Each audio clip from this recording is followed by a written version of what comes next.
Môre julle, welkom by Crosstalk. Wat 'n voorreg om elke oggend te gaan stil staan by die kruis en daarvandaan na vorentoe te kyk vir hierdie dag.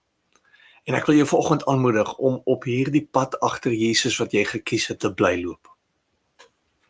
Ek raak al hoe meer oortuig daarvan dat elke mens, elkeen van ons uiteindelik word soos die God wat ons aanbid.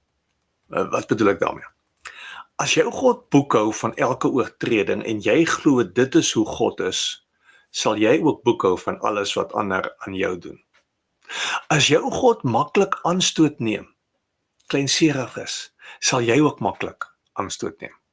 As jou God probleme met geweld oplos, sal jy uiteindelik ook geweld begin regverdig en die pad van geweld kies, die pad van terugslaan. As jou God net mense liefhet wat met hom saamstem, sal jou liefde al hoe kleiner word. Maar, en dis die groot maar wat ons glo, as God soos Jesus lyk, verander alles.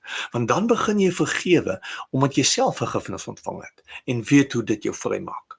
Jy word geduldig, omdat jy God se geduld met jou ervaar het.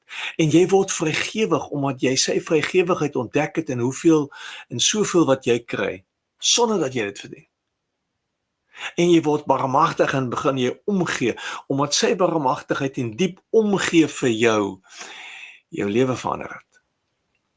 Daarom is dit so belangrik om God reg te leer ken, nie omdat volmaakte teologie en goeie godsdienst ons red nie, maar omdat die prentjie van God wat ons in ons harte dra, stilweg die mense vorm wat ons besig is om te word.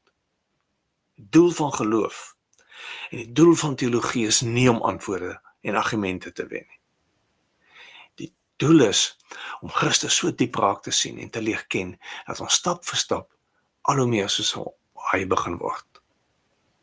Kom ons kies daai pad volgend. Mooi loop.